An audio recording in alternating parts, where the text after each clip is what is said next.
नमस्कार, मैं हूं मनोज मनु। आप देख रहे हैं हमारा खास कार्यक्रम आंकड़े हमारे फैसला आपका। आज विजयदशमी पर देश में जय श्री राम का घोष होता रहा। देश के अलग अलग हिस्सों में रावण का दहन हुआ और इसके साथ ही भगवान राम की विजय का उत्सव मनाया गया। लोक के राम सियासत का हिस्सा भी रहे। राम के नाम पर पार्टियों की रणनीति बनती रही। सुबह संघ प्रमुख मोहन भागवत ने देश को बांटने वालों को नसीहत दी, तो वहीं शाम को दिल्ली में प्रधानमंत्री ने 10 संकल्प भी गिनाए। 2024 के चुनाव से पहले अयोध्या में राम मंदिर का निर्माण पूरा हो जाएगा। मोदी और भागवत दोनों ने इसका जिक्र भी किया। अब इसके सियासी मायने क्या निकाले जाने लगे। बहरहाल कांग्रेस की पूर्व अध्यक्ष सोनिया गांधी भी रामलीला मैदान पहुंची और रावण दहन में शरीक हुई। इन तमाम मसलों पर बात होगी। हम आपको इंडिया न्यूज़ का सर्वे भी दिखाएंगे। अपने विशेष मेहमानों से इस सर्वे के मायने को समझने की कोशिश भी करेंगे। लेकिन सबसे पहले देखते हैं कि राम मंदिर पर प्रधानमंत्री मोदी और मोहन भागवत ने कौन सी बड़ी बात कह दी है। और अयोध्या की अगली रामनवमी पर रामलला के मंदिर में गुंजा हर स्वर पूरे विश्व को हर्षित करने वाला है। वो स्वर जो शताब्दियों से यहां कहा जाता है, भय प्रगट कृपाला दीन दयाला कौशल्या हितकारी, भगवान राम की जन्मभूमि पर बन रहा भव्य मंदिर, दिव्य मंदिर, सदियों की प्रतीक्षा के बाद हम भारतीयों के धैर्य को मिली विजय का प्रतीक है। राम मंदिर में भगवान राम के विराजमान के बस कुछ ही महीने बचे हैं। भगवान श्री राम बस आने ही वाले हैं। और साथियों, उस हर्ष की परिकल्पना कीजिए जब शताब्दियों के बाद राम मंदिर में भगवान राम की प्रतिमा विराजेगी। राम के आने के उत्सव की शुरुआत तो विजयादशमी से ही शुरू हो गई थी। तुलसी बाबा रामचरितमानस में लिखते हैं, सगुन हो ही सुंदर सकल मन प्रसन्न सबके, प्रभु आगमन जनाओ जनु नगर रम्य चहु फेर। यानी जब भगवान राम का आगमन होने ही वाला था तो पूरी अयोध्या में सुगुन होने वाला था। तब सभी का मन प्रसन्न होने लगा। पूरा नगर रमणीक बन गया। ऐसे ही शगुन आज हो रहे हैं। हमारे संविधान के पृष्ठ पर जिनका चित्र है वो हमारे राष्ट्रीय आदर्श भगवान राम, उनके बाल स्वरूप का रामलला का मंदिर अयोध्या में बनने जा रहा है। अपने मंदिर में रामलला प्रवेश करने वाले हैं 22 जनवरी को। ये प्रसंग हम देखने वाले हैं। उस दिन अपने सारे देश में हम अपने अपने जगह अपने छोटे छोटे मंदिरों में ऐसा वातावरण बना सकते हैं। भगवान राम धर्म की मर्यादा के प्रतीक है। समाज में सब लोगों को अपनाने वाले भगवान राम थे।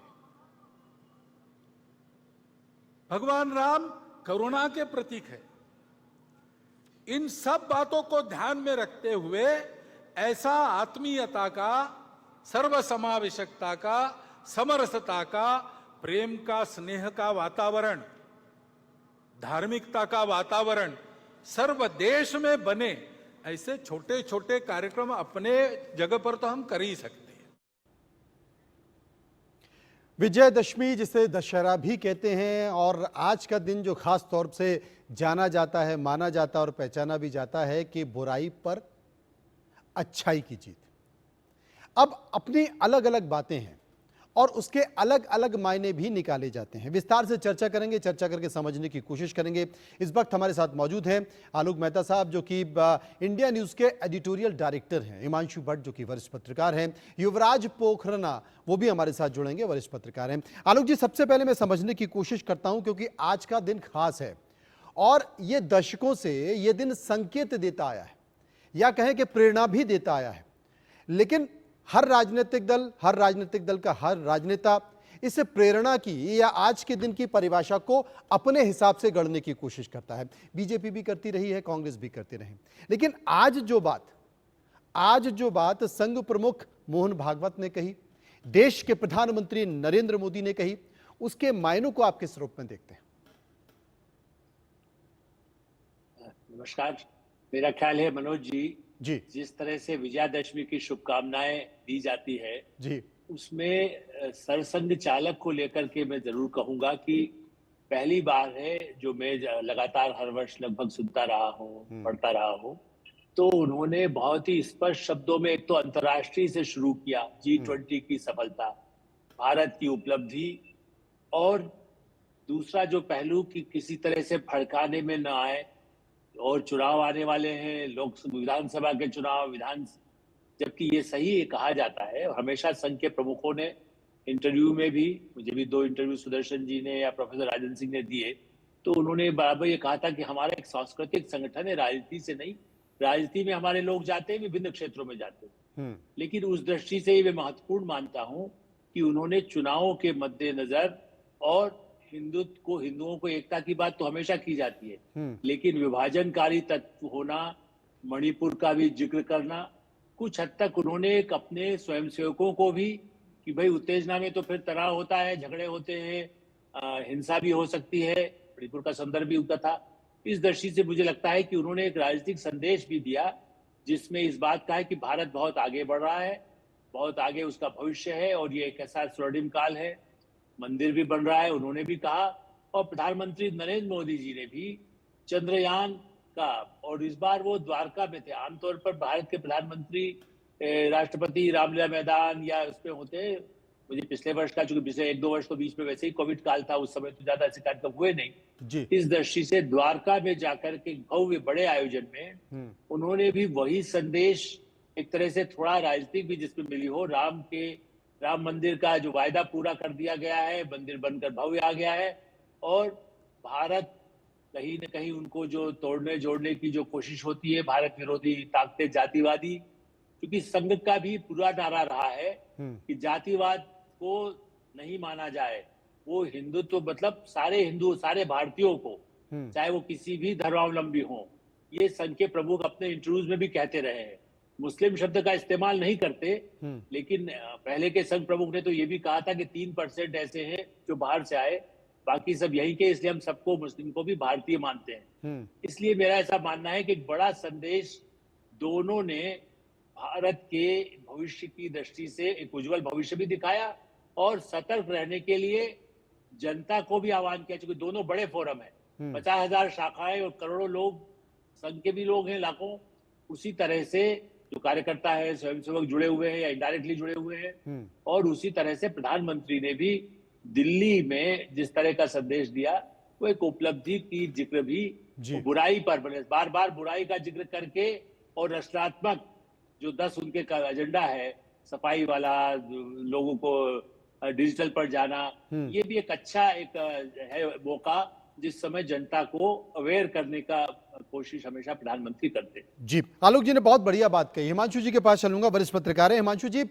सबसे बड़ी बात है कि रावण जब जलाया जाता है तो बेसिकली प्रतीक होते हैं, उसके जो 10 सर हैं वो अलग अलग बुराइयों के प्रतीक हैं, और देश के प्रधानमंत्री नरेंद्र मोदी ने अपने भाषण में बहुत सारी चीजों का जिक्र किया, सृजनात्मक बातों का जिक्र किया। आपको याद होगा 2014 में देश के प्रधानमंत्री जब नरेंद्र मोदी लोकसभा चुनाव लड़ रहे थे, सरकार बनाने की बात हो रही थी, तो 2022 का जिक्र कर रहे थे कि 2022 में हमारे सामने क्या चीजें हैं, और अब 2047 की बात की जा रही है। यानी कि अपने संकेतों में जो बात कर रहे हैं वो सृजन की बात कर रहे हैं, वो बनाने की बात कर रहे हैं। और कोई भी चीज तत्काल नहीं बनती है, 1 साल में 2 साल में नहीं बनती है, उसके लिए दशक लगते हैं, उनको तैयार किया जाता है, उसके बाद कोई चीज खड़ी होती है, देश खड़ा होता है। तो संकेत साफ है 10 संकल्पों के जरिए कि हमको इन संकल्पों पर चलना है, इन संकल्पों को चल के रचनात्मक काम करने हैं, सृजनात्मक काम करने हैं, और 2047 में इस देश को सर्वोत्तम बनाना है विश्व के सामने। नहीं, ये तो बड़ी सीधी बात है ना। आज भी भाषण में, संभाषण में उन्होंने एक जिक्र तो किया ही कि हम तीसरी बड़ी आर्थिक व्यवस्था बनने जा रहे हैं। उन्होंने स्पष्ट रूप से बताया, और साथ में उन्होंने ये 10 प्रण की बात भी की, जल बचाने की बात की, सफाई की बात की, डिजिटल ट्रांसफॉर्मेशन की बात की। साथ में अंतिम में उन्होंने ये भी कहा कि कोई एक पिछड़े परिवार को, कोई एक परिवार ऐसा हो या कोई एक व्यक्ति ऐसा हो जिसके पास मूलभूत सुविधाएं ना हो, उसको अपना परिवार बना ले और उनको मदद करे, क्योंकि हम भारत में किसी को गरीब देखना नहीं चाहते। ये जो परिकल्पना है ना, ये बहुत बड़ी बात है। जैसे हम रावण के 10 सरों को कुचलने की बात करते हैं, वैसे ये 10 बुराइयां हमारे समाज के अंदर सालों से जो चली आ रही है। लोग हंसते थे जब उन्होंने 2014 में सफाई की बात की थी लाल किले से, तब लोग हंसते थे, विपक्ष के लोग, कि अब क्या ये झाड़ू लेके सड़कों पे जाएंगे। जब वो टॉयलेट की बात कर रहे थे, महिलाओं की गरिमा की बात कर रहे थे, तब भी लोग हंसते थे कि ये क्या बात कर रहे हैं। मगर जब हम देख रहे हैं यहाँ पर भारत के अंदर बदलता भारत देख रहे हैं, किसी की परिकल्पना में नहीं था 2013-14 में कि इतने जल्दी हम लोग विश्व के 10 टॉप 5 में आ जाएंगे, क्योंकि पड़कार हमारे सामने बहुत ज्यादा है। और विपक्षी ताकतों के साथ में जब विदेशी ताकत मिलती है तो क्या हश्र होता है। यह बात आज सुबह में मोहन भागवत जी ने कही, बहुत सीधे शब्दों में, सटीक शब्दों में उन्होंने मणिपुर की बात की कि ये दो जो आदिवासी भाई थे, भले धर्म कुछ भी हो, एक साथ में सालों रहे हैं, फिर भी अभी क्यों झगड़ रहे। उन्होंने तो सीधा बताया ना, इसके पीछे क्या कोई विदेशी ताकतों का हाथ है। देखो, ये जो बातें हो रही है और ये जो लोगों को कहा जा रहा है, वो सही मायनों में एक ऐसा दिशा सूचन है लोगों को कि आप अपने दिमाग से सोचो, समझ के वोट करो, और आपका यह कर्तव्य है कि आपको वोट करना है। देखो, सुबह में भागवत जी ने बताया करोड़ों लोगों के लिए, हर एक स्वयंसेवक के लिए, कि आपको वोट करना जरूरी है। वैसे ही शाम को मोदी जी बोल रहे थे कि हमारे सामने पड़कार बहुत है, हमें डरना नहीं है, हमें सबको बाहर आके उनका जवाब देना है। वो उसका मतलब क्या था? वो भी चाहते हैं कि everyone goes out to vote, exercise their franchise, अपने मताधिकार का सही प्रयोग करें। और जब तक भारत के लोग भारत के मताधिकार, खुद के मताधिकार का भारत के प्रगति के लिए उपयोग नहीं करेंगे, तब तक नया भारत निर्माण नहीं होगा। बिल्कुल, और कई सारी चुनौतियां भी, नए भारत के निर्माण में कई सारी चुनौतियां भी। आपने जिक्र किया विदेशी ताकतों का, तो जब भी कोई देश आगे बढ़ता है, चाहे वो आर्थिक तौर पर हो, रक्षा के तौर पर हो, या किसी भी संकेत के तौर पर है, तो बहुत सारी ऐसी अदृश्य शक्तियां अंतरराष्ट्रीय मंचों पर उनके पेट में दर्द होने लगता है। अटल बिहारी वाजपेयी ने जब पोखरण किया था, तब भी तमाम देशों को तकलीफ होने लगी थी। हमारे साथ युवराज पोखरना है, युवा भी है। युवराज साहब, देश के प्रधानमंत्री नरेंद्र मोदी या मोहन भागवत ने जो बातें कही हैं, उन बातों को युवा के तौर पर, देश के तौर पर आप कैसे देखते हैं? सर नमस्ते सभी को जी। सबसे पहले ये पूरे भाषण को मैंने बहुत अच्छे से पढ़ा। एक बात अंदर से बाहर निकल के आई, जैसे अभी आपने साहब कहा कि भाई युवा होने के नाते आपको क्या लग रहा है, और आपने ये भी जोड़ा कि विदेशी ताकतों के पेट में मरोड़े पड़ते हैं। तो मोहन जी ने एक संदेश बड़ा हिडन दिया। उन्होंने स्व की बात की कि कोई भी मानव हो, कहीं का भी हो, एक मानवीय प्रवृत्ति है कि आप स्व की बात करोगे, अपनी पहचान, आइडेंटिटी को असर्ट करने का प्रयास करेंगे। और ऐसी कुछ ताकतें हैं, देखिए यहाँ उनका जो फिक्सर है वो मुझे यहाँ लगा, ना भारत के अंदर केवल, अभी तो भारत के बाहर की भी बात कर ली। ऐसी ताकतें हैं जो एक ब्रश से सभी को एक कैनवास में पेंट करना चाह रही है कि आप सब एक जैसे होंगे, एक किताब को फॉलो करोगे, एक निजाम को फॉलो करोगे। ये भारत में नहीं चलने वाला। यहाँ जितने लोग हैं विविधता में, एकता में रहेंगे। और पूरे भाषण का जो मुझे जो मेन लगा पॉइंट, वो समरसता पे उनका स्ट्रेस लगा। वो चाहे मणिपुर हो या गुजरात हो या G20 हो, पूरा भारत एक है। मणिपुर से लेके G20 पूरा भारत, उसमें सरकार भी आ गई, आप में भी आ गए और नागरिक भी आ गए। हम सब ने एक टीम इंडिया की तरह बैटिंग की और हम समरसता से रहेंगे। और जो मोहन जी की बात का क्रक्स लगा, जो मुझे लगता है कि संघ का विजन होता है वो कभी शॉर्ट टर्म नहीं होता, एक पीढ़ी अर्थात 25 वर्षों के आगे का रोड मैप लेके चलते हैं। और चूंकि मोहन भागवत जी ने आज ये बात कह दी है, तो मुझे लगता है आने वाले 2 साल 5 साल तक कम से कम हमको इसका कार्यान्वयन होता दिखेगा। मुझे आश्चर्य नहीं होगा कि सरकार यदि इसी दिशा को आगे लेकर चले। मुझे आश्चर्य नहीं होगा कि संघ से जुड़े डायरेक्टली इनडायरेक्टली 1100 विविध संगठन इसी रोड मैप को लेकर चले। लेकिन ये बहुत एक अच्छा मुझे जो इसमें लगा कि बहुत उन्होंने पॉजिटिव बातें की। देश में जो डिस्ट्रक्टिव फोर्सेस है, डिविजिव फोर्सेस है, वो चाहे मीडिया में हो, एकेडमी में हो, पॉलिटिक्स में हो, तो उन्होंने सारी बात को एक सर्वव्यापी, समावेशी उनका जो भाषण था बहुत अच्छा था, उस तरीके से रखा। लेकिन सांप्रदायिक भावनाओं और राजनीति को लेकर देश क्या सोचता है, ये भी अपने आप में महत्वपूर्ण बात है। और इसी को लेकर हमने एक सर्वे कराया है, इंडिया न्यूज ने एक सर्वे कराया है। वो सर्वे क्या कहता है, उसमें कई सारे सवाल हमने पूछे हैं। सर्वे का पहला सवाल क्या है, क्योंकि सवाल के बाद हम हमारे जो पैनलिस्ट हैं उनसे फिर पूछेंगे और जानेंगे कि आखिर वो इसे लेकर क्या सोचते हैं। सर्वे का पहला सवाल था कि क्या चुनाव में जीत के लिए सियासी दल भावनाएं भड़काने का काम करते हैं। हाँ कहने वाले लोगों की राय 60.65%, ना कहने वाले लोगों की राय 36.38%, कह नहीं सकते या फिर पता नहीं है 2.97%। सर्वे का दूसरा सवाल, संघ प्रमुख मोहन भागवत ने 2024 चुनाव से पहले बड़े सवाल उठाए। ध्रुवीकरण से बड़ा खतरा क्या है?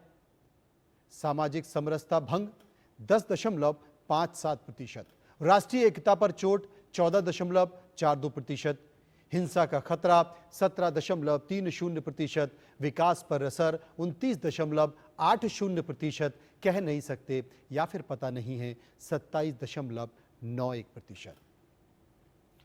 अब मोहन भागवत ने आज क्या बात कही जिसका जिक्र हम लोग कर रहे थे, एक बार इसे सुन लीजिए। सावधान रहना है क्योंकि अब आने वाले दिन भी अब चुनाव के दिन है। अभी राज्यों की चुनाव है, आगे लोकसभा का है। चुनाव में तो खूब गाली गलौज चलेगी, प्रचार चलेगा लोगों को इधर से उधर लाने का। ध्यान में रखना, चुनाव में मतदान करना हर नागरिक का कर्तव्य है, वो हम सब ने करना चाहिए। मतदान को छोड़ना नहीं चाहिए, वो हमारा राष्ट्रीय कर्तव्य है। नागरिक राष्ट्रीय कर्तव्य करे, इसलिए संघ के स्वयंसेवक काम करेंगे, परंतु वो ऐसी छोटी बातों के आधार पर नहीं करना है। उकसावे में, भड़काऊ बातों से भड़ककर उकसावे में आकर नहीं करना है। ठंडे दिमाग से सोचिए कौन अच्छा है, किसने अच्छा काम किया है। सबका अनुभव अब भारत की जनता के पास है, सबका अनुभव ले लिया। अब इसमें कौन अवेलेबल बेस्ट, हमको भटकना नहीं है, हमको सीधे रास्ते पर चलना है। और खासकर इशारा उन्होंने किया है चुनाव का। तो क्या ये इंडिया गठबंधन का असर है? क्या ये उन तमाम राजनीतिक पार्टियों का असर है, एक मंच पर आने का असर है, जो हमेशा से बीजेपी और संघ को अपने निशाने पर लेकर चलती रही हैं? आलोक जी, क्या कहा जाए?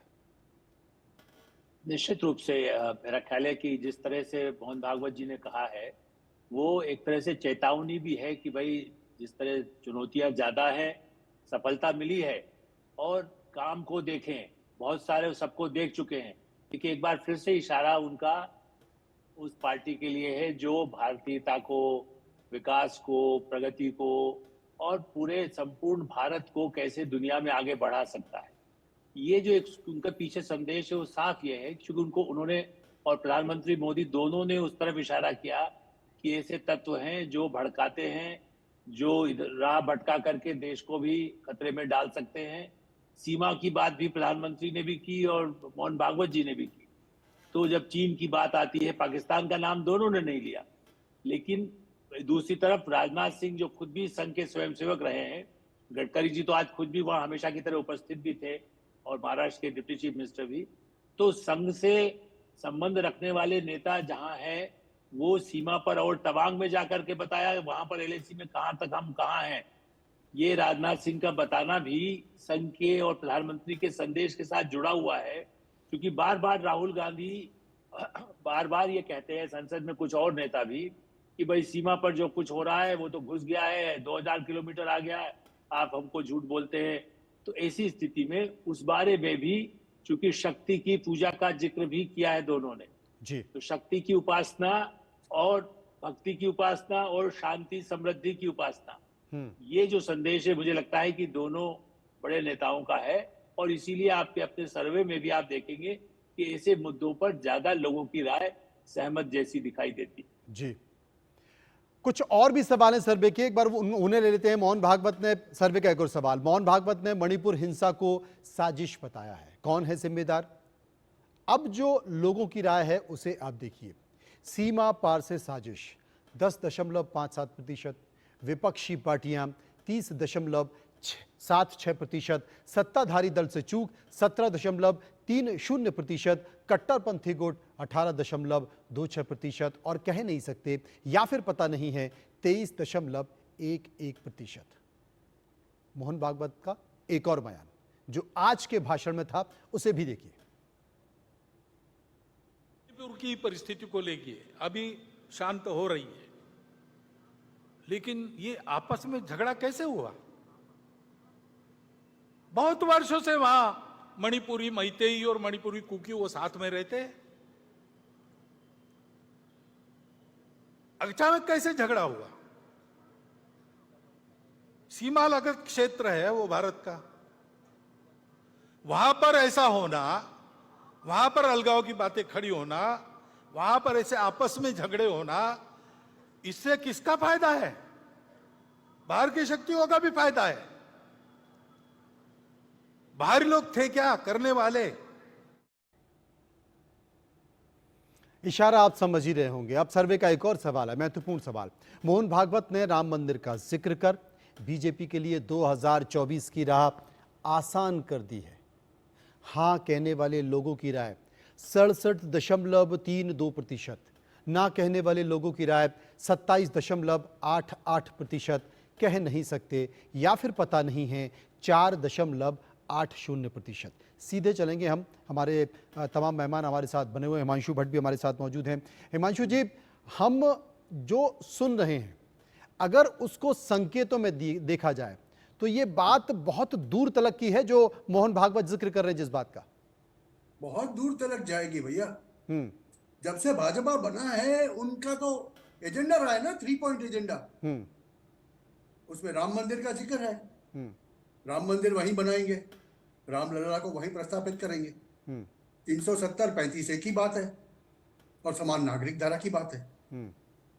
देखिए 370-35 हो चुका, राम मंदिर अभी अगले साल जनवरी के महीने में शुरू होगा।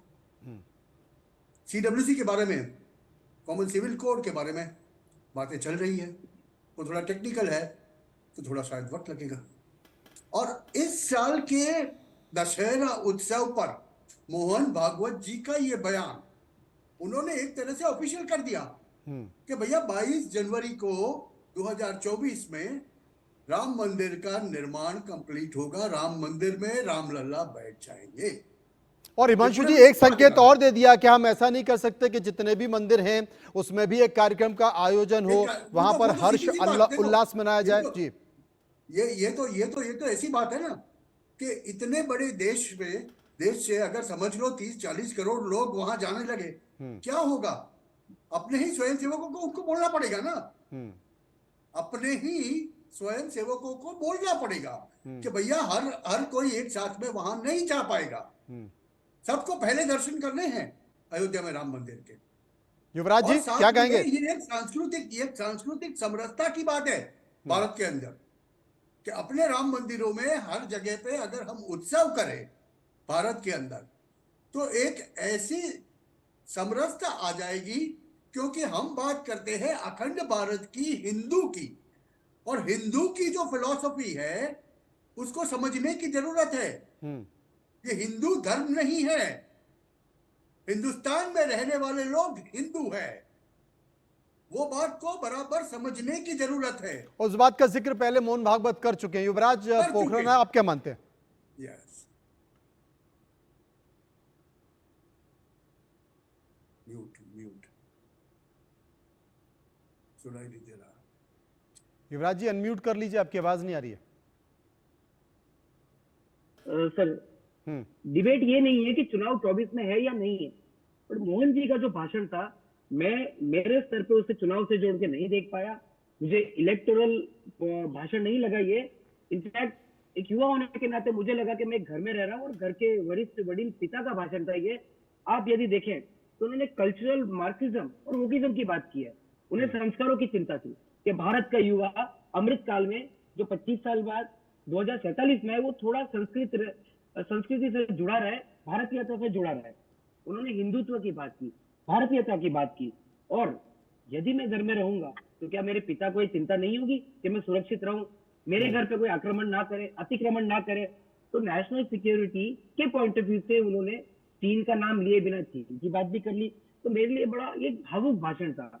आपके लिए वाकई एक भावुक भाषण था। आलोक जी हमारे साथ मौजूद में, मैं आलोक जी के पास चलूंगा और आलोक जी के पास चलूंगा और एक संकेत पूछना चाहूंगा। आलोक जी, एक सवाल मेरा यहाँ पर ये है, भले ही युवराज जी कह रहे हो कि ये बात तो चुनाव की नहीं है, लेकिन मोहन भागवत, संघ प्रमुख मोहन भागवत का आज का भाषण, देश के प्रधानमंत्री नरेंद्र मोदी का आज का भाषण, ये राजपथ 2024 के पहले का जो सेमीफाइनल है 2023, ये दोनों के लिए संकेत था? बहुत सीधा संकेत था भैया, आलोक जी। जहां तक मैं, हाँ जी हाँ, निश्चित रूप से देखिए संकेत, चूंकि मैं पहले भी कहता रहा हूं अपने चैनल पर, क्या लिखते रहे कि दूरगामी रणनीति पर संघ काम करता है। अगले 10 वर्ष 20 वर्ष इस तरह से नॉर्थ ईस्ट का भी जिक्र मैं फिर से कहूंगा कि मिशनरीज की के बहाने से कई और बाहरी तत्व जब आते थे नॉर्थ ईस्ट में, तो उसको लेकर के भी मैंने इंदिरा गांधी तक ने संघ के लोगों को बुला करके, बल्कि सहायता, ये सब स्कूल वहां हिंदी पढ़ाने के जो शुरू हुए, ये मैं उन इलाकों में तब भी गया हूँ 80 के दशक में, इसलिए कह सकता हूं। तो उसी तरह से राम मंदिर और आने वाले चुनाव मतलब देश में कैसे एक सतत निरंतर एक सरकार रहे, जिससे कि जो वायदे पूरे किए गए हैं, राम मंदिर का जिक्र का मतलब जो आपने कहा ना, सेमीफाइनल कहें फाइनल कहें, अभी से आगे की तैयारी, वो 2024 नहीं, मैं तो मानता हूं कि 2047 की बात क्यों कर रहे हैं। नरेंद्र मोदी जी भी तो राष्ट्रीय स्वयंसेवक संघ से आए हैं, वो 2047 का लक्ष्य देखते हैं। अभी का लक्ष्य वो सत्ता में वो रहेंगे कौन, ये तो सब जानते हैं कि 2047 तक तो वो नहीं सत्ता में रहेंगे, लेकिन उसके बारे में ये बात कहना, तो उनकी जो रणनीति है उसके पीछे सरकार विपक्ष ये नहीं होता, उनका होता है कि हमारा जो अपना एजेंडा है हम उस पर चलेंगे। और संघ को बीच में लोग मानते रहे कि कहीं कमजोर हुआ, कई बार प्रतिबंध लगे, उसके बाद भी वो बढ़ता रहा है। तो मेरा मानना है कि सरसंघ चालक ने आगे के रास्ते खोले हैं। बल्कि एक और लाइन जोड़ना जरूरी है मनोज जी। शंकर महादेवन को बुलाया। पिछले कुछ महीनों में लगातार, पिछले 1 वर्ष से आप देखेंगे प्रधानमंत्री नरेंद्र मोदी या संघ दक्षिण भारत के लोगों को, संस्कृति से जुड़े लोगों, शंकर महादेव बहुत बड़े संगीत के और देश के नामी उनका है, उस दृष्टि से उनको भी इस बार प्रमुख बनाया गया। ऐसे कई और जो गैर राजनीतिक लोग हैं उनको संघ अपने ऐसे वार्षिक समारोह में बुलाता, वर्षगांठ के अवसर पर, और 100 वर्ष 2025 में पूरे होंगे संघ के, तो उस शताब्दी के लिए भी रास्ता खोला है। इसलिए आप इसको मत कहिए 2024, मैं कह रहा हूं 2025 शताब्दी, और उसके बाद उसके अगले 25 वर्ष, इसकी तैयारी से संघ और भाजपा और प्रधानमंत्री नरेंद्र मोदी और उनकी टीम, चाहे वो अमित शाह हो, चाहे और साथी सहयोगी हो, उन सब के लिए उनका एजेंडा ये रहता है। वो हमारी आपकी बात सुन करके अपना एजेंडा नहीं बदलते हैं, ऐसा मेरा मानना है। हिमांशु जी, एक तरफ हिंदी, हिंदू और हिंदुस्तान की बात हो रही है, दूसरी तरफ बात हो रही है जाति जनगणना की, दूसरी तरफ बात हो रही है आरक्षण की, दूसरी तरफ बात हो रही है कुछ ऐसे मुद्दों की जो नीचे आपको खींच कर लेके जा रहा है। दोनों के बीच की अगर स्थिति को समझें तो कैसे? नहीं, दोनों की स्थिति यही तो दो विचारधाराओं का युद्ध है हमारे देश के अंदर। 75 साल से यही तो चलता आ रहा है। पहले 60-70 साल एक विचारधारा ने अपनी मनमानी की, मगर भारतीय लोग अब चीजें समझने लगे। अभी आलोक जी ने जिक्र किया शंकर महादेवन का, तो वहां मैं कुछ और जोड़ना चाहूंगा। आपको शायद ताज्जुब होगा, अभी फिलहाल तमिलनाडु के अंदर जिस प्रकार से भाजपा को एक समर्थन मिल रहा है, भाजपा के एक नेता की जो पदयात्रा चल रही है दक्षिण तमिलनाडु के अंदर, और उसको जो समर्थन मिल रहा है, उससे बड़े बड़े लोगों के हक्के बक्के छूट गए साहब। उसके आप विजुअल्स देखें तो आपको समझ में आता है कि there is a real search. और ये जो क्लैश है द्रविडियन संस्कृति और कही जाने वाली भारतीय संस्कृति, हिंदू संस्कृति, सनातन का विरोध, ये सनातन का विरोध नॉर्थ के लिए तो बराबर है, नॉर्थ में तो हर एक करता ही है, मगर साउथ इंडिया के कई राज्यों में ये स्थिति है जहां पर सनातन का विरोध करने वाले लोगों की जनसंख्या काफी है। मैं खुद चेन्नई में रह चुका हूं, मैं देख चुका हूं ये। तो ये जो द्रविडियन कल्चर के लोग हैं, देखिए उनको बांटने की एक कोशिश की जा रही है। सनातन को खत्म करो करके भारत के टुकड़े करो वाली बात जो हो रही है, उसी वजह से शायद ये गठबंधन, इंडी डॉट गठबंधन की जो चौथी मीटिंग 2 तारीख को भोपाल में मिलनी थी, उसका कमलनाथ ने खुद ने विरोध किया और नहीं होने दिया ये मीटिंग। नहीं, कमलनाथ तो जानते थे ना कि अगर बैठक वहां हो जाती तो चुनाव के ठीक मुहाने पर या उसके दरवाजे पर जो रायता था वो पूरा फैल जाता, और जिसे समेटने की वो लंबे समय से कोशिश कर रहे हैं। चलिए, बहुत बहुत शुक्रिया करेंगे आलोक जी का, शुक्रिया हम करेंगे हिमांशु जी आपका, और शुक्रिया करेंगे युवराज जी आपका। विस्तार से हमने चर्चा की। आगे बढ़ते हुए विजयदशमी के दिन रावण दहन के अवसर पर अलग अलग जगहों से राजनेताओं ने रावण, मेघनाथ और कुंभकर्ण के पुतलों का दहन किया, लेकिन इसके बहाने राजनीति और व्यंग बाण भी देखने को मिले हैं। दिल्ली की बात करें तो प्रधानमंत्री नरेंद्र मोदी द्वारका सेक्टर 10 में पहुंचे और उन्होंने अपनी सरकार की उपलब्धियों के साथ 10 संकल्प भी दोहराए। इधर लाल किले में नवश्री धार्मिक लीला कमेटी कांग्रेस की पूर्व अध्यक्ष सोनिया गांधी ने पुतला दहन किया। इधर लाल किले पर स्थित लव कुश रामलीला मुख्यमंत्री अरविंद केजरीवाल पहुंचे। केजरीवाल ने भी आज राम और रामराज्य की बात की और अपने काम को भी अपने भाषण में जोड़ा। इसके अलावा देश के अलग अलग राज्यों की राजधानी और शहरों में रावण दहन के कार्यक्रम का आयोजन किया गया। सोशल मीडिया पर भी पक्ष विपक्ष के नेताओं ने व्यंग के बाण चलाए। सबसे पहले बात नरेंद्र मोदी की करते हैं। देश के प्रधानमंत्री नरेंद्र मोदी ने 10 संकल्प गिनाए। वो 10 संकल्प कौन कौन से हैं, खुद सुनिए। मैं आज विजयादशमी पर प्रत्येक देशवासी से 10 संकल्प लेने का आग्रह करूंगा। पहला संकल्प, आने वाली पीढ़ियों का ध्यान रखते हुए हम ज्यादा से ज्यादा पानी बचाएं। दूसरा संकल्प, हम ज्यादा से ज्यादा लोगों को डिजिटल लेन देन के लिए प्रेरित करें। तीसरा संकल्प, हम अपने गांव और शहर को स्वच्छता में सबसे आगे जाएंगे। चौथा संकल्प, हम ज्यादा से ज्यादा वोकल फॉर लोकल के मंत्र को फॉलो करेंगे। मेड इन इंडिया प्रोडक्ट्स का इस्तेमाल करेंगे। पांचवा संकल्प, हम क्वालिटी काम करेंगे। होती है चलती है, जमाना चला गया। हम क्वालिटी काम करेंगे और क्वालिटी प्रोडक्ट बनाएंगे। खराब क्वालिटी की वजह से देश के सम्मान में कमी नहीं आने देंगे। छठा संकल्प, हम पहले अपना पूरा देश देखेंगे, यात्रा करेंगे, परिभ्रमण करेंगे और पूरा देश देखने के बाद समय मिले तो फिर विदेश के लिए सोचेंगे।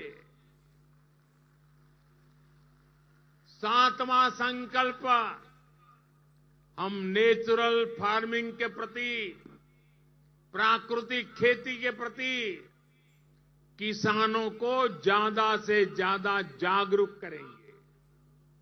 आठवां संकल्प, हम सुपर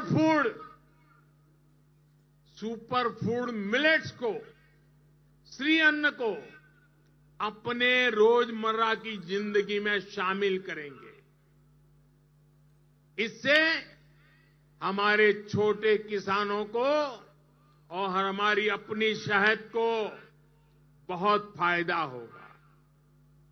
नवा संकल्प, हम सब व्यक्तिगत स्वास्थ्य के लिए योग हो, स्पोर्ट्स हो, फिटनेस को अपने जीवन में प्राथमिकता देंगे। और 10वां संकल्प, हम कम से कम एक गरीब परिवार के घर का सदस्य बनकर उसका सामाजिक आर्थिक स्तर बढ़ाएंगे। जब तक देश में एक भी गरीब ऐसा है जिसके पास मूल सुविधाएं नहीं है, घर हो, बिजली हो, गैस हो, पानी, अगर ये नहीं है, इलाज की सुविधा नहीं है, हम चैन से नहीं बैठेंगे। हमें हर लाभार्थी तक पहुंचना है, उसकी सहायता करनी है, तभी देश में विकसित भारत का सपना पूरा होगा,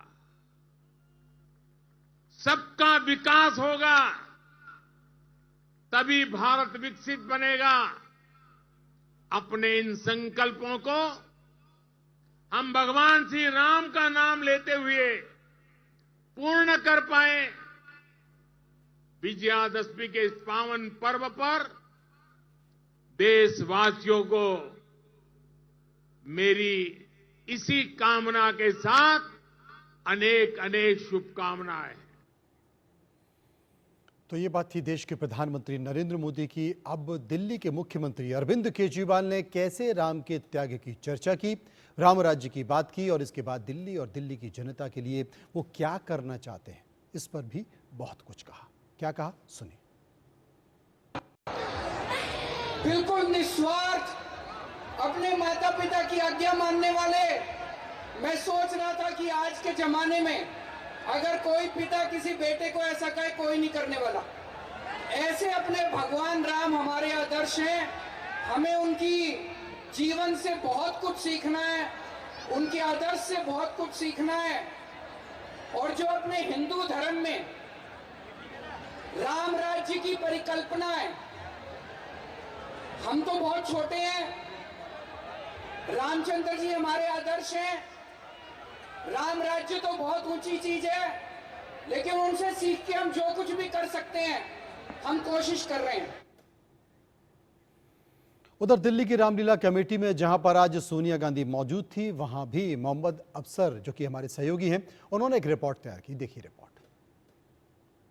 पूरे देश में दशहरा धूमधाम से मनाया गया। अलग अलग कॉन्सेप्ट पर रावण के पुतले जलाए गए। कहीं पर बिना पटाखों के रावण जलाए गए तो कहीं पर राम मंदिर की झांकी के साथ रावण जलाया गया। और इसी बीच राजनीति भी हर जगह देखने को मिली। दिल्ली में एक जगह प्रधानमंत्री मोदी थे तो कहीं केजरीवाल थे। और इस वक्त मैं जहां पर मौजूद हूं, नवश्री धार्मिक लीला कमेटी, यहां पर कांग्रेस की पूर्व अध्यक्ष सोनिया गांधी थी। सोनिया गांधी यहां पर आई तो कई कांग्रेस के नेता भी आए। उन्होंने कई आरोप भी लगाए इशारों में। मतलब साफ था कि रामलीला और दशहरे की आड़ में पूरी तरह से राजनीति भी देखने में आ रही थी। न्यूज़ दिल्ली। अब देश के प्रधानमंत्री नरेंद्र मोदी ने एक मंच से अपने भाषण में 10 बड़ी बातें कही हैं। वो 10 बड़ी बातें कौन सी हैं? देश गीता का ज्ञान भी जानता है और विज्ञान भी जानता है। आईएनएस विक्रांत और तेजस का निर्माण किया गया है।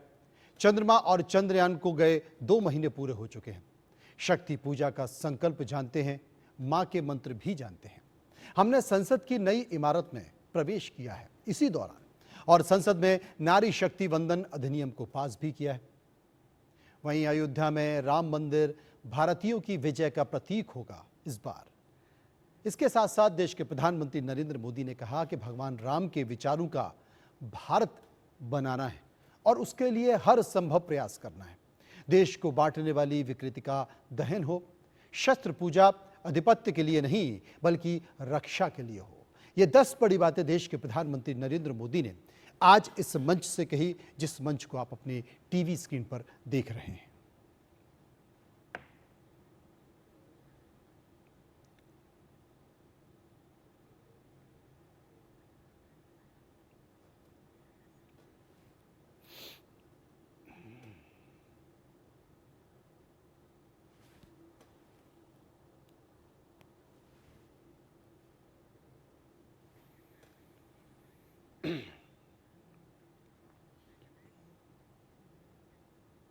इस खबर के बाद आगे बढ़ते हैं, बात कर लेते हैं रफ्तार की। Semi high speed train Vande Bharat express यातायात के लिए मील का पत्थर साबित हो रही है।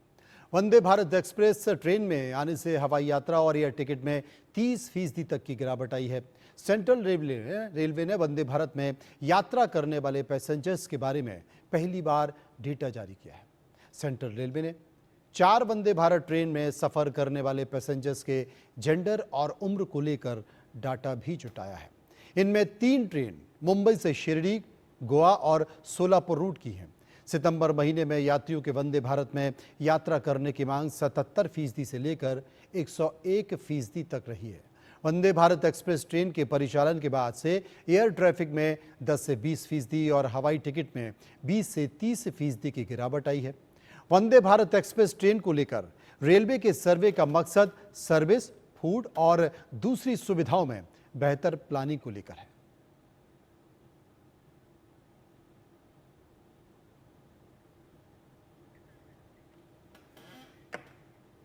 वहीं पिछले कुछ सालों में भारत के पर्यटन उद्योग में भारी उछाल देखा जा रहा है। यात्रियों को मिलने वाली सुविधा और आरामदायक सफर में लोगों को देश में भ्रमण के लिए उत्साहित किया गया है।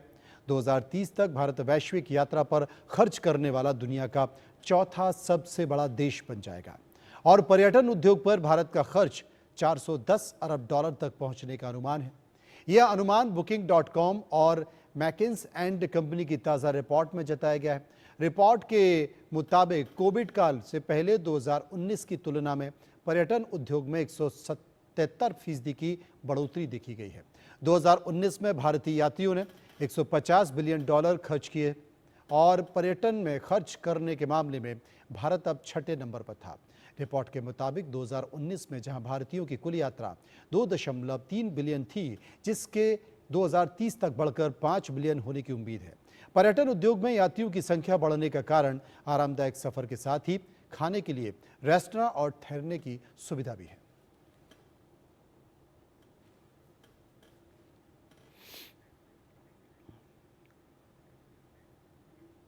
उधर भारत की अर्थव्यवस्था वित्त वर्ष 2023-24 में दुनिया में तेजी से बढ़ती प्रमुख इकोनॉमी बनी रहेगी। वित्त मंत्रालय की आर्थिक समीक्षा रिपोर्ट जारी की है, जिसके मुताबिक निवेश की मांग बढ़ने और औद्योगिक गतिविधियों के लगातार मजबूत होने से अर्थव्यवस्था पहले के मुकाबले सुधर रही है। वित्त मंत्रालय के रिपोर्ट के मुताबिक अगस्त महीने में औद्योगिक उत्पादन सूचकांक में दहाई के आंकड़ों में बढ़ोतरी दर्ज की गई है, जो कि पिछले 14 महीनों में सबसे ज्यादा है। लगातार और नियमित राजस्व बढ़ोतरी होने से केंद्र सरकार की राजकोषीय स्थिति भी मजबूत हुई है।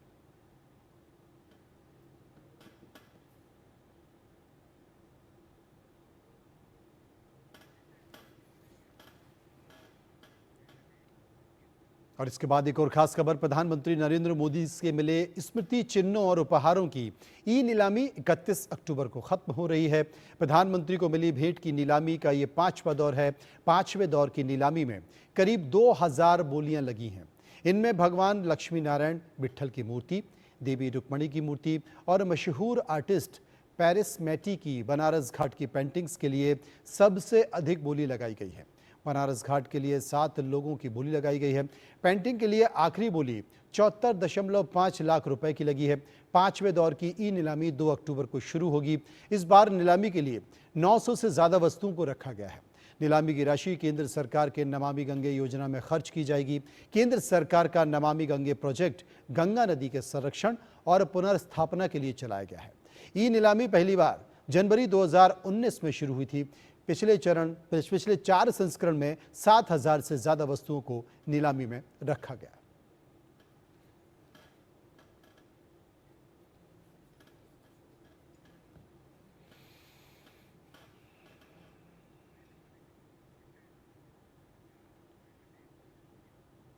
खबरों किसी सफर में इतना ही। बाकी की खबरों के लिए आप चलते रहिए इंडिया न्यूज के साथ। मुझे दीजिए इजाजत। नमस्कार।